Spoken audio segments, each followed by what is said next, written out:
Good afternoon. On behalf of Pella Medical Center and Spartanburg Regional Healthcare System, I welcome everyone and thank you for joining us today. I'm Lindsay Lewis, the Interim Manager of Community Outreach. Our speaker today is Erica Moore, a certified diabetes care and education specialist. Erica is a registered dietitian and board certified in advanced diabetes management and has a special interest in helping people with diabetes and prediabetes optimize their health through the power of plant foods. If you have any questions in the upcoming presentation, please type them in the Q&A box and I'll ask them to Erica at the end of the presentation. Now it's time for our presentation, titled A Beginner's Guide to Whole Food Plant-Based Diet. We are very pleased to have Erica join us today for this presentation. Welcome, Erica. I will now turn this presentation over to you. Thank you so much, Lindsay. I'm really excited to be here with Pella Medical Center today and get to talk about one of my favorite things, which is the power of plant-based eating. So thanks to Pella Medical Center for having me today. I am a registered dietitian since 1997, and I have been with the Spartanburg Regional and Pella Medical Center staff since 2005. I work with the medical group of the Carolinas in the diabetes education department, and we love helping everyone who has diabetes and prediabetes live their very healthiest life. So let's get started with my presentation, which is truly a beginner's guide to learning more about whole food, plant-based eating. So I'm really excited to talk about this topic. It's a very hot topic right now, and I know it's a really great way to improve your health. So our objectives for the talk today, what is whole food plant-based eating? So I'll try to give you a broad definition of what that even means. And then why should we even consider eating a whole food plant-based diet? I'll give you lots of evidence on how this can improve your health. And then the most important thing is, how do we get started if you're interested in adopting a whole food plant-based lifestyle? How do you get started with that? So what I really want to emphasize first is that whole food plant-based eating is not a diet. This isn't a short-term fix. It's not something you adopt for a little while and then go away from.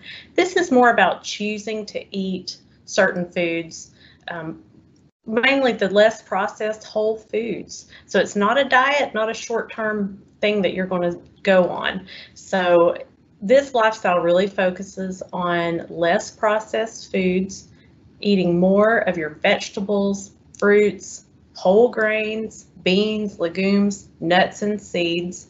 I always say if your great-grandmother would recognize the food, it's probably part of a whole food plant-based lifestyle. This lifestyle also really reduces animal products, so a lot of the meat and things made from animals. And it definitely minimizes added sugars, refined flours, and oils, which the sugars and refined flours have very little nutrition value, so they don't have much of a place in the whole food plant-based eating plan. So the bottom line, there's a big focus on adding more fiber, reducing some of the less heart-healthy fats, and just eating real food. This slide will give you a nice visual of some of the food groups that are emphasized in a whole food plant-based eating plan. So you can see all of your fruits and vegetables are on this plan. Any type of fruit and vegetable that you can think of, you want to eat more of those. Beans and lentils, which are great ways to add fiber and more protein. Seeds and nuts, and then of course our whole grains and starchy vegetables are added in here as well. So you can see a very wide variety of beautiful foods that we want to eat more of. So let's just talk a little bit about eating patterns that really emphasize plants, and you may have heard of many of these. So the first one you may have heard of is vegan eating. So vegan pretty much means that there are no animal products whatsoever in your eating pattern. So many people that adopt a vegan lifestyle also don't use anything that's made out of animals, such as leather. So it's not just about food. So it's a pretty strict diet to follow, but there's no animal products whatsoever. You may have also heard of vegetarian, which there's no strict definition for vegetarian eating. pretty much people who adopt vegetarian eating plans pick mostly plant foods, but may also include things like dairy or cheese or eggs on occasion. So there's no real true definition, but mostly plants on a vegetarian plan. Flexitarian is a combination of the word flexible and vegetarian. And if I had to put a label on myself and my eating pattern, I suppose I would say I follow a flexitarian plan, which means most of the time we're eating plant foods and with the occasional animal foods added in. This is a nice way to really get started into plant-based eating, and it's a very easy plan to follow and continue throughout your life. So I do like the flexitarian lifestyle, and you can look this up. There are books and websites about the flexitarian lifestyle as well. Blue zones. Super interesting research on populations and communities of people who live very, very long lives. And of course, we want to know, what are they doing? What are these people doing that cause them to live such long, healthy lives? And one of the common threads throughout these communities is that these people truly eat mostly plants. They eat plant-based diets. There are a lot of other common threads through these communities, and I'd love for you to look up the blue zones and find out some of those. But heart-healthy plant-based eating is a big part of that. Mediterranean, always voted the #1 heart-healthy diet every single year for many years. It's also a delicious diet, easy to follow, tons of research and resources out there if you're interested in adopting a Mediterranean plan, but you'll find it's very based on plants. Most of the foods on the Mediterranean plan are very plant-based and whole foods. DASH. DASH diet was developed, it stands for Dietary Approaches to Stop Hypertension. So it is a diet plan developed to really reduce high blood pressure. Very heavy on fruits, vegetables, whole foods, less processed foods, because most of our processed foods are very high in sodium, which we know can affect blood pressure. So DASH is a great plan for anyone who is trying to reduce their blood pressure and just be healthier overall. And last but not least, this is a great one I would love for you to look up as well, the MIND diet. And it is a combination of the Mediterranean and DASH diets. So it stands for the Mediterranean DASH intervention for neurodegenerative delay. Whew, that's hard to say. But the whole focus is to keep our brains healthy. The MIND diet is specifically meant to keep our brains healthy and hopefully prevent dementia and Alzheimer's and anything else that can reduce our brain function. So we know that there is a direct relationship between our gut health and our brain health. And eating more plants makes our gut health so much better, so much stronger, which then in turn helps keep your brain healthy. So if you're really interested in keeping your brain and mind healthy, the MIND diet is for you. Very plant-based.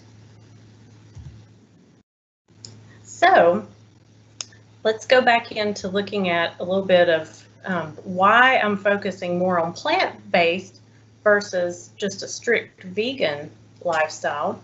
And you'll see this is just a nice visual with some check marks and some X marks. The checks mean these food groups are included in that eating plan, and the X marks are these foods are not included in the eating plan. The yellow dash means that they're not restricted, but definitely you want to eat less. And if you can't see the columns, maybe you're on your phone or a small device, but the first column is vegan, the second is plant-based, and the third is the whole food plant-based diet. So you can see the vegan diet doesn't include anything with animals. The whole food plant-based is strictly focused on whole grains, fruits, veggies, and legumes and beans. So just another visual way to look at the differences. And I choose to focus on the whole food plant-based diet because it focuses more on eating more of the healthier foods as opposed to restricting foods that are not allowed. So let's look at another visual because we know that eating vegan foods can be extremely healthy. You look at this slide and you see beautiful fruits, vegetables, seeds, whole grains, lots of nuts and berries and things that we know are very healthy for us. So those are all really great healthy foods. However, just because something is vegan doesn't mean that it's a heart healthy food for us. So you can see some foods on this slide that you may consider not to be so healthy for you.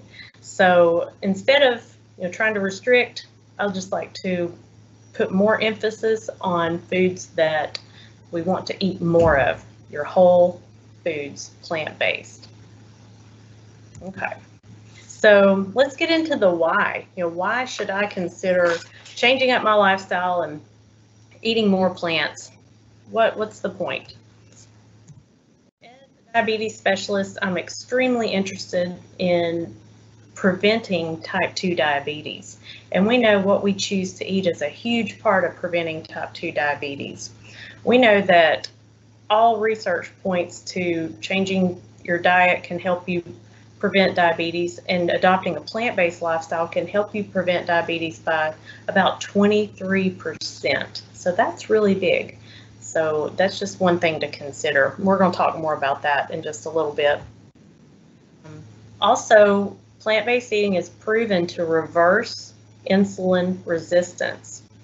Now, if you have type 2 diabetes or prediabetes, you may have heard your provider tell you your body has become very insulin resistant. And I'm going to give you a lot of detail about what that means. But insulin resistance is really the main problem in type 2 diabetes. So I'm going to give you a lot more information in following slides about that. If you do have diabetes, you'll know that your provider has been checking your A1C levels. And an A1C is a 3-month average of your blood sugar over those 3 months. So research shows following a whole food plant-based eating pattern can help you reduce your A1C by 0.5% to up to 2%. All studies show plant-based eating reduces your A1C. How much is probably kind of up to you. And of course, we're all looking at our weight, especially this time of year. Maybe we put on a few pounds over the holidays, and so we're trying to get that back off. And there's no one diet that is better than others for weight loss. All diets, you'll lose weight. It's the maintenance that is the really hard part. So adopting a plant-based lifestyle can really help you reduce your weight and keep it where you want it. Then here's some big 3 that we're all concerned about: cancer, Alzheimer's, cardiovascular disease. So cancer, let's just start with cancer. Plant foods have phytochemicals or phytonutrients, which are substances in the plants that can actually protect your cells from damage. So we know eating more plants can help us prevent cancer, at least reduce our risk. We're all working towards that. I already mentioned the Alzheimer's link with food. We know that adopting that mind eating pattern, it's very heavy in plants, can really improve our gut health and our brain health. So important. And then cardiovascular disease.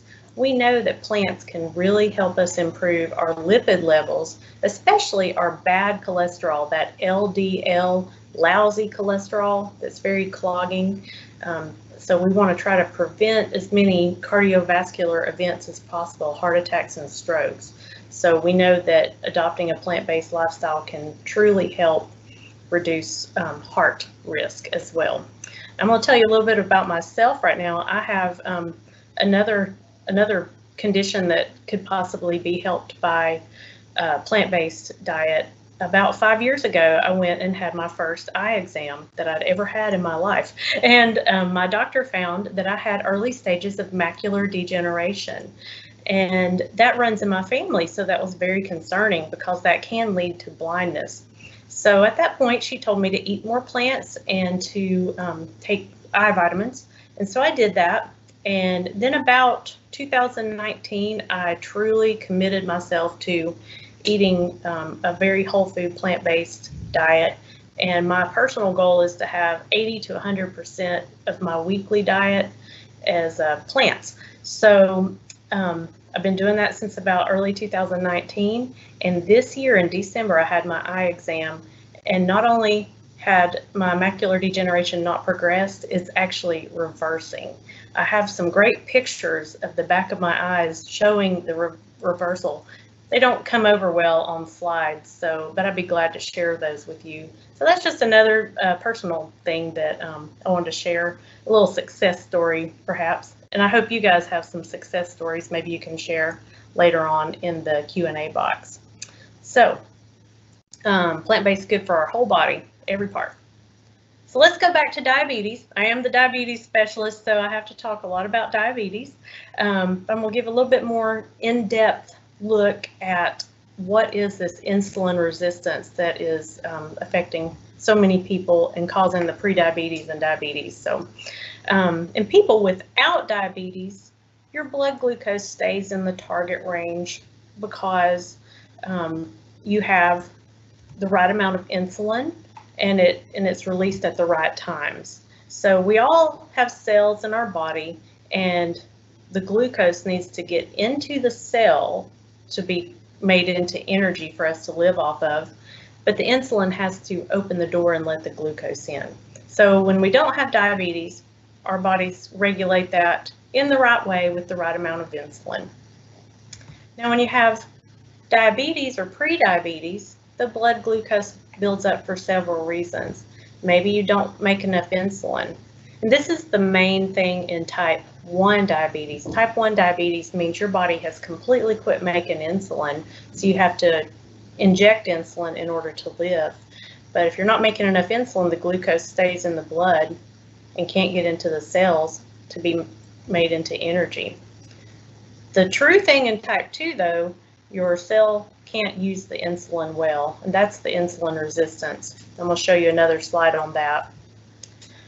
And in type 2 diabetes, our liver releases too much glucose, so adding to the blood glucose, which makes problems even worse. So let's look a little bit more at the insulin resistance and what is going on there.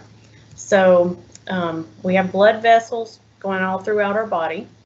We eat food, which then turns into blood glucose, which are these little G's, little squares.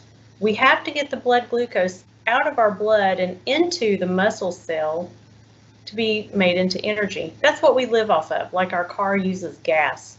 Our human bodies use blood glucose to use for energy.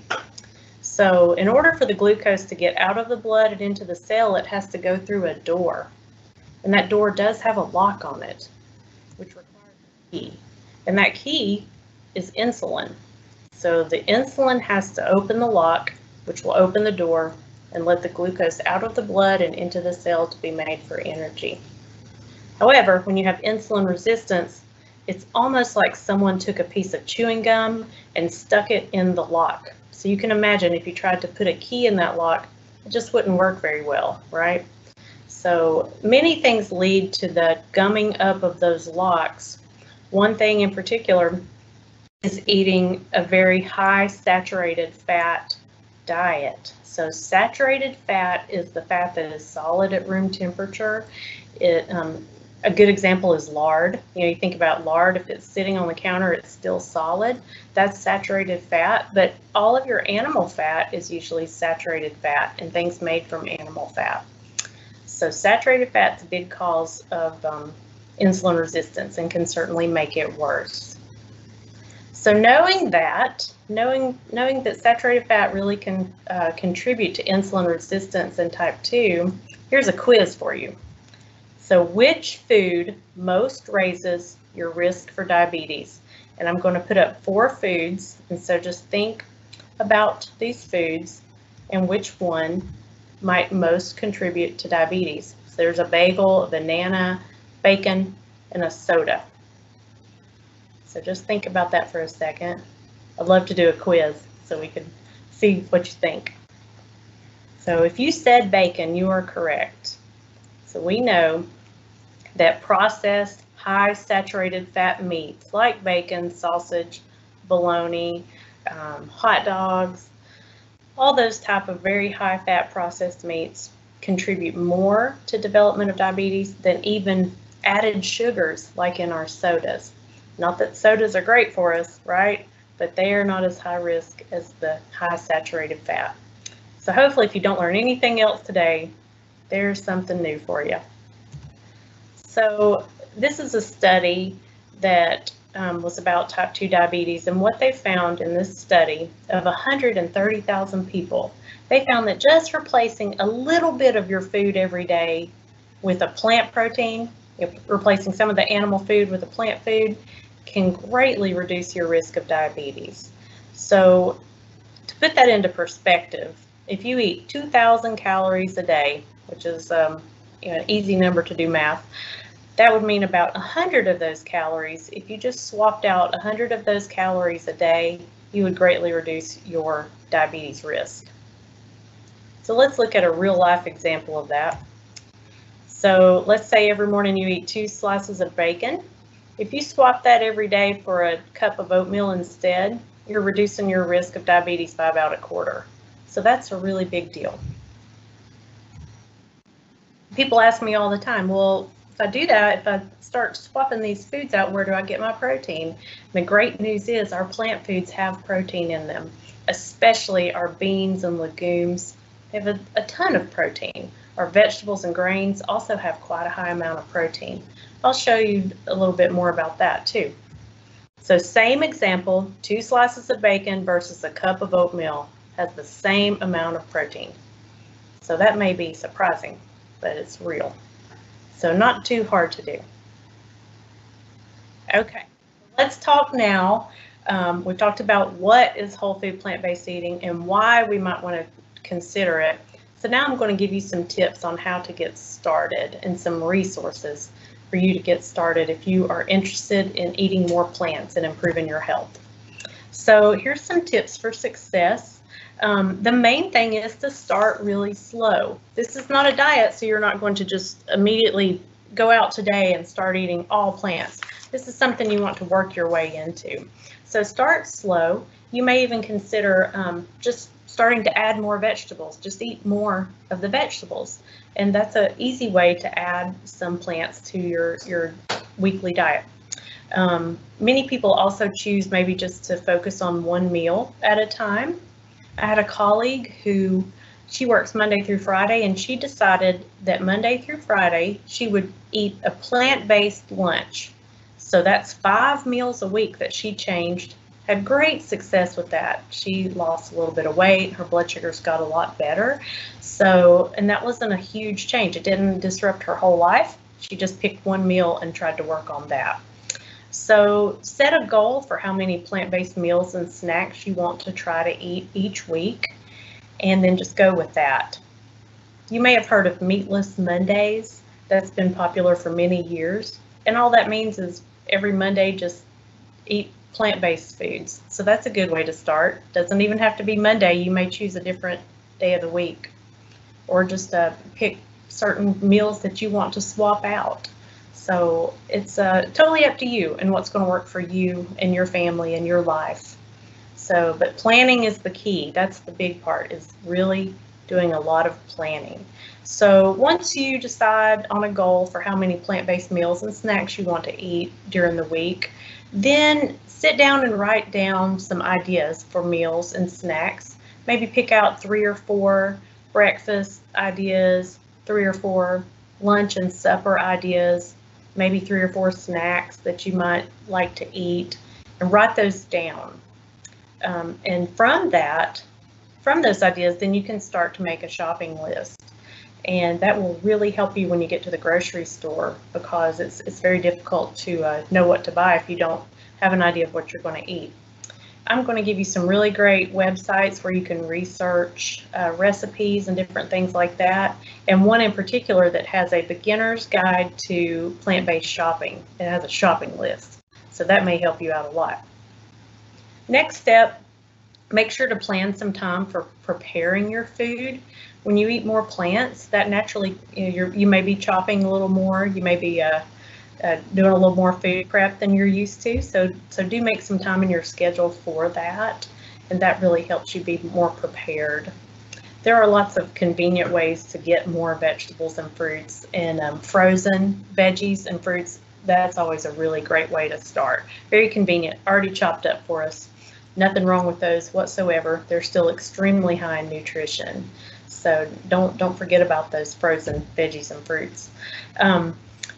And many people also ask me about the cost of eating plant-based, and I have a great article I can share with you that was written just last year about the cost of eating whole food plant-based versus the typical American way of eating, and they're very comparable, so it's not necessarily more expensive.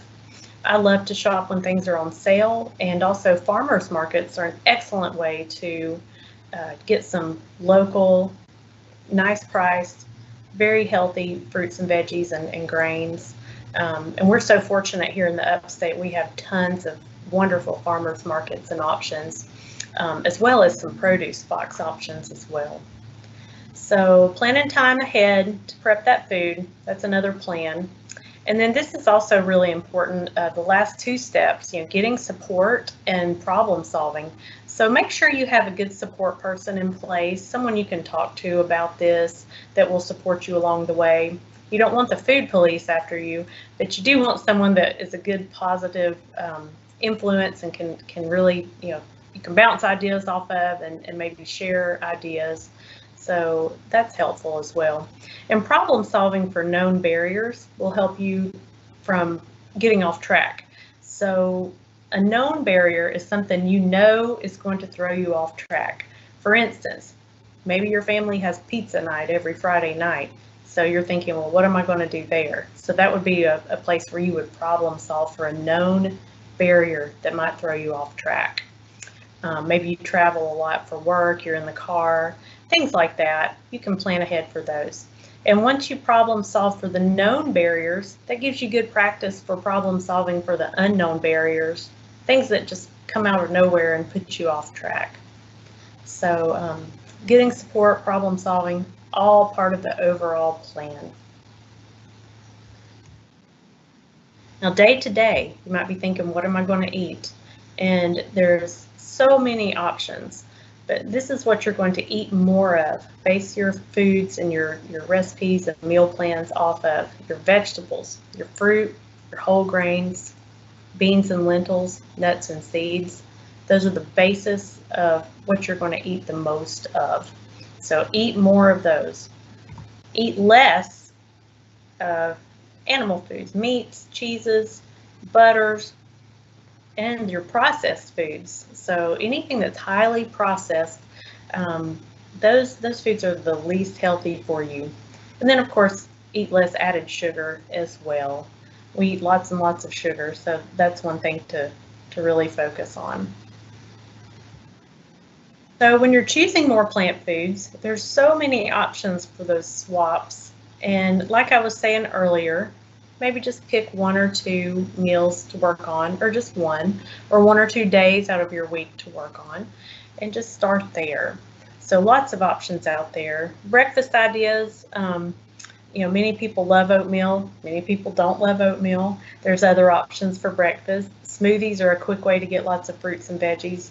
And I personally really like to eat whole grain toast with avocado, and you can make that into lots of different flavors as well. Lunch and dinner have tons of options. Some of my favorites are what's shown on here, a veggie wrap. I love a veggie wrap with some hummus. There's tons of soups and plant-based chili recipes out there. Those are really great this time of year when it's so cold out. It's great to make veggie burritos, quesadillas, tacos, lots of delicious options there. Stir fries can be delicious and very easy and quick. I also love spaghetti squash, and I have a really great recipe, and if you're interested in that, I can share it with you.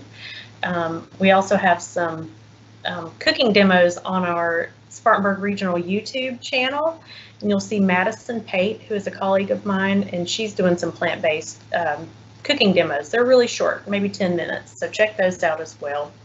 Something I love in the summer is some grilled veggie kebabs. Those are super easy and tasty. And one of the easiest thing is just a baked potato with lots of salsa on it. Super easy and fast and very inexpensive, but also full of fiber and good nutrition for you. And snacks, nuts are always a wonderful snack. Veggies and hummus. Fruit is one of my all-time go-to snacks. So all these foods have tons of good nutrition for you. We can talk about more ideas later if you like. So definitely filling up on fiber, so important. For most of us, we need about 25 to 35 grams of fiber a day, and many people don't get anywhere near that. So these are just some examples of high fiber foods to get you to your 25 grams a day. So you can see a cup of beans, any kind of beans, has about 15 grams, and then a cup of berries has about 8. So if you just eat those two foods every day, you're almost hitting your goal. And you can see all vegetables and fruits have quite a bit of fiber, as well as your whole grains. You'll see quinoa on there, has a lot of fiber, as well as a lot of protein. And nuts and seeds have lots of fiber and protein, and that good heart healthy fat as well. So going back to the emphasis on whole foods as opposed to processed foods. So when you're thinking about what to buy, trying to consider more of the whole plant foods versus the plant foods that have been processed. So if you think about things like white rice, the fiber has been stripped away from that, and grains, that happens quite often. Potato chips, yes, they're potatoes, and they're probably plant-based for sure, but they are highly processed. So remember to really try to focus back on the whole foods. So plant-based eating is backed by many professional organizations. One I always like to point out is the American Association of Clinical Endocrinologists. It's one of their top recommended ways to eat to help your diabetes. So many other organizations have come out and put out consensus statements about how they feel about plant-based eating, and all of these organizations back plant-based eating. So many of your medical providers will be looking more towards the plant-based lifestyle as well. So now let's check out some of these web resources, and feel free to take a screenshot with your phone of these web resources, and I'm going to tell you a little bit about each of those while you're getting that screenshot. The first one I really love, eatplantbased.com. This is a local person. Her name is Terry Edwards, and she teaches some plant-based cooking classes. She also has a wonderful Facebook page by the same name. She has really great grocery lists on her website for beginners. So beginners, this is a place to go. So go check out her website, check out her Facebook page. She is a wonderful local resource for plant-based eating. The second one is the Physicians Committee for Responsible Medicine, PCRM.org. And one thing you could look for on their website, they have a 21-day Vegan Kickstart, which there's an app you can put on your phone. But the main thing is it gives you a little bit of support for a 3-week Kickstart. We know as adults, we take about 2 to 8 weeks to really get into a new habit. So that 21-day Kickstart can really help you get into your 3 weeks of really changing up your lifestyle. Forksoverknives.com, excellent website. They have, one thing I noticed on there, they have plant-based 101 resources. So that's definitely something to check out if you're a beginner. Nutritionfacts.org. This is the doctor that wrote How Not to Die, and he has a lot of really good videos, short videos, and a lot of evidence-based info. So if you want to see more of the science, he has a lot of that on his website. And of course, I put the bluezones.com on here. Super interesting. These are the people who live very long, healthy lives. So not only check out their eating habits, but all their other neat things that they do to live long and healthy lives. And then the last two, these are veggie-centric food blogs and recipe websites. The peasandcrayons.com is written by a registered dietitian, and she puts out lots of really great recipes. And I do love to look at recipes online because you see tons of pictures. Sometimes they have videos, and that just makes it really a little bit more realistic and easier to adopt, I think. So hopefully these resources will be helpful for you. And if you guys know of any other ones, maybe you can type those in the Q&A here in a little bit. So if you're looking to adopt a more plant-based, healthy lifestyle and you need some help from us, we're more than happy to help you. We have several options that may be interesting for you guys. We have a diabetes support group. This is open to anybody with diabetes, pre-diabetes, or just anyone who's interested. It's an online diabetes support group called Diabetes Wellness Circle, and it's the third Tuesday of each month at noon. So you'll want to go to spartanburgregional.com events page and look under the diabetes education tab. So you do have to register because we will send you a link just like we did today for a Microsoft Teams meeting. So please feel free to join us in our Diabetes Wellness Circle. While you're on SpartanburgRegional.com events page, definitely check out the Veg Edge group as well. They meet, I think it's the last Wednesday of the month at noon, and it's an online group as well. The next one is Wednesday, the 27th of January, and they are having a plant-based question and answer session. So it will be an interactive session. So if you're really interested and need a little more support, that's about 2 weeks from now. So check that out. And then if you want to schedule an appointment with one of us, one of the registered dietitians in the diabetes clinic, just give us a call. We'll be glad to get you in. We have a pre-diabetes workshop, and we also do one-on-one and virtual visits. So if you need our help, that's what we're here for. So we're more than happy to help. So with that being said, I'm kind of at the end of the presentation, and it's time for questions and answers. So please type your questions in the Q&A box, and Lindsay is going to come on and read those out.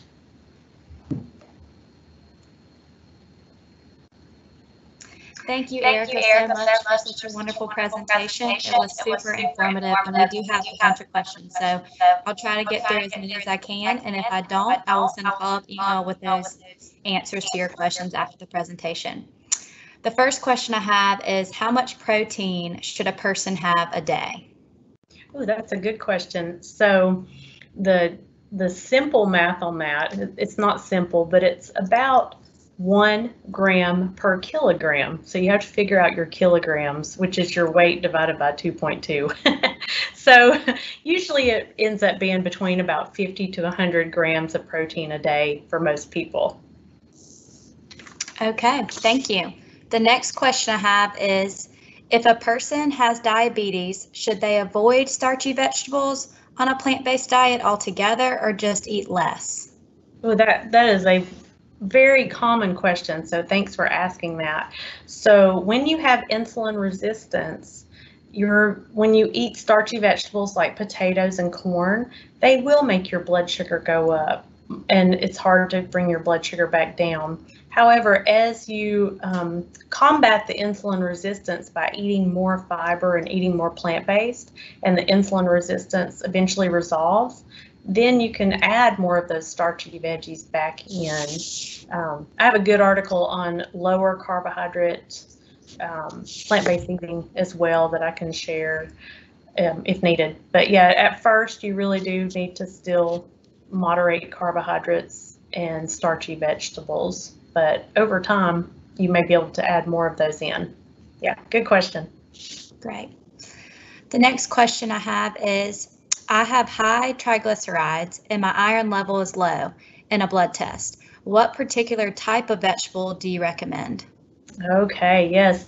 So high triglycerides many times can really come from eating a lot of processed sugar. Of course, it can be hereditary and other things as well, but the dietary part can really be the processed sugars. So any of the non-starchy vegetables, eat all those you want. And those are things that are not potatoes and corn. Those really, really help triglycerides. And with fruit intake, try to stay away from dried fruit, which can really up those triglycerides. Now with iron, when you eat iron-rich foods or take an iron supplement, it's important to pair that with a vitamin C source. So you think most of our fruits are pretty high in vitamin C, as well as a lot of our vegetables, such as peppers. Peppers are actually really high in vitamin C. So that may help the iron as well. I think I answered all that question, did I? Yes. Okay, Thank you so much. The next few questions we have has to do with like meat alternatives. So people have asked, where do you like processed meat, vegan processed alternatives? Where's your stance on that? Yeah, so me personally, I typically don't eat those, but just because they're highly processed, they have a lot of salt in them. However, you know, let's say you're out at a fast food restaurant, which hasn't been the case in a while probably, but and you might choose a veggie burger there. I always feel like that's a better alternative than the regular burger. However, on a day-to-day basis, I'm typically not using a lot of the meat substitutes just because they're very processed and very high in sodium. I find that I tend to like the regular foods better, if that makes sense. Okay. And just a comment, somebody has suggested Sweet Potato Soul is a really good site as well for recipes. Good deal. I'll make note of that. Thank you. And our next question is, if you must use oil, what is the best to use? So definitely vegetable oils in general, you know, your olive, avocado, those are all really good. There was a hot trend of coconut oil for a while, but I typically steer away from that because it is still high in very saturated fat. So I typically stick with a avocado, olive, and grapeseed are my go-tos. Okay, wonderful. Somebody asked if you can elaborate more on the role of saturated fat on insulin resistance. How does this happen? Yeah, so it's almost like, so when you eat saturated fat, it's almost like it gums up the cells, if that makes a lot of sense. So you've got all these cells, and there's a big long term for it that I won't say, but the physiology is just that it gums up those cells. So the less of that you eat and the more fiber you eat, it's literally like scrubbing the cell out. So it gets all that gum out of the cell. I can give you more on that, and I believe it's on that nutritionfacts.org website. There's a good video on it. It may be a different website, but I would check that one because I've watched his video before. But I'm glad to talk more in depth about that if that person wants to email me. I would love to get into the science and physiology. Okay, thank you so much for that explanation. I know with whole food plant-based eating, it's all about spices and how you really season your meals. So what are some of your go-to spices that you have at home in your cabinet? Oh, my very, very favorite. You have to brave Woodruff Road, but Trader Joe's 21 seasoning salute is an excellent salt-free seasoning. So I always use salt-free seasonings. That's my all-time favorite. My second, well, I just found at Ingles, it was $1, and it's called salt-free veggie seasoning. You can put it on anything. That's one of my favorites too, but it's, you know, you can find that at any store, just salt-free veggie seasoning. I use a lot of cooking vinegars like balsamic, red wine vinegar. I have a really good lemon vinegar right now. So all of those really are great. And just plain old black and white pepper are the best. Then during the summer, which probably if you had space in your house, you could do it during the winter as well, but I grow a really great herb garden, and I have about 10, 20 herbs going at any time, and that's my favorite. They're just so pretty as well, but I do love using fresh herbs, but those are always a good thing. I did make some some veggie stir fry the other night with some fresh ginger, and I have to say fresh ginger really spices stuff up in a great way. So, but that 21 Thanks. seasoning salute is my favorite. Wonderful. I'll have to try that. Yeah. Another question we have is, if you don't like mushrooms, what type is the best to start with? Definitely just our little white button mushrooms that you can buy pre-sliced in the in the produce section. Those are nice. They're very mild. They're very basic. And if you don't like the texture of mushrooms, I suggest chopping them very finely. Chop them up as small as possible and then cook them really good. Because I think sometimes people don't like the texture of mushrooms as well. So that's a really great way, is chop them up very, very fine. Start with your little white button mushrooms that don't have a strong flavor and see how you like those. My mushrooms are one that I love with balsamic vinegar. So if you like balsamic vinegar, that's a good way to make your mushrooms taste good. Wonderful. Our next question is, how much does baking a plant food affect fiber and protein benefits? So fortunately, baking doesn't change the fiber or the protein, so that's good news. So you can cook it, you can roast, you can cook at a high temperature and it won't change that fiber. So the only thing that really changes the fiber of a food is if you juice something. Not blend it, but if you juice something, that strips the fiber out of it. So that's good news. Okay. The next question we have is, a lot of plant-based options like avocado and nuts, for example, have a lot of saturated fat. Are they as bad as meat-based saturated fat, or are all saturated fats bad? How does this work? Great question. So good news about the avocados and nuts, they're actually unsaturated fat. Your coconut and palm oil are your plant sources of saturated fat. So that's really good about the avocados and nuts. They still are very high in fat, however, so small portions are really the way to go. We do know that eating some fat can be make your body more satisfied. So just a very small portion at a meal will be very satisfying. So about a quarter of avocado, a handful of nuts. Those are good portions to not go over on your fat. But the great news about those plant ones, everything except coconut and palm oil are unsaturated. Gotcha. Okay, the last few questions I have to do with restaurants. So first, in general, what are some of your favorite restaurants in the Greenville or Spartanburg area where it's easier to eat whole food plant-based? Great question. And I polled my coworkers that I know are plant-based yesterday to come up with a big list. So I have a great list for you guys. So this is kind of fun. So I'm going to get my list so I can actually read them out. But here are some that between me and some of my colleagues we came up with. So Pita House in Greenville, great place. Sweet Basil Thai, which is on the corner of Pelham and Highway 14, really close to Pelham Medical Center. That's one of my favorites too. They do make great tofu. Tupelo Honey, White Duck Taco that's at Hampton Station, the Downtown Deli in Spartanburg, Thai Vegan downtown Greer, the Southern Growl, which is up off Wade Hampton and Greer. They always have at least one plant-based option, and they change their menu pretty often, every month or two. So check out their menu online before going. One of the favorites for a fast food is Chipotle, because they have something called sofritas that's plant-based. It's really good. For Greek kind of fast-ish food, Zoe's, Tzatziki, and Kairos. And I do love Kairos. It's on Woodruff and Highway 14, and I do love to go there. Jason's Deli is great. A big find I found is Bobby's Barbecue in Fountain Inn. They have jackfruit tacos.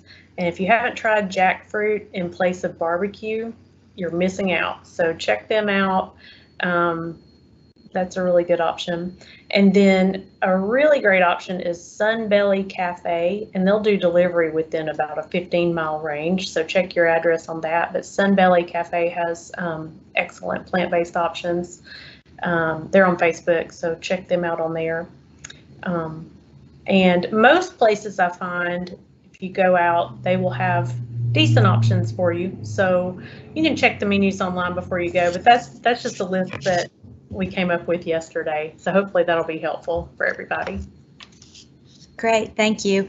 And really my last question comes from that as well. Just when traveling, fast food restaurants, what are your suggestions, like Chipotle or certain things like that? What would you suggest when you're in the car ride traveling of what to get for a meal? Yeah, so a lot of times, even if most places have a great salad, but if a salad's not an option, if you're the driver, it's pretty tough to eat a salad.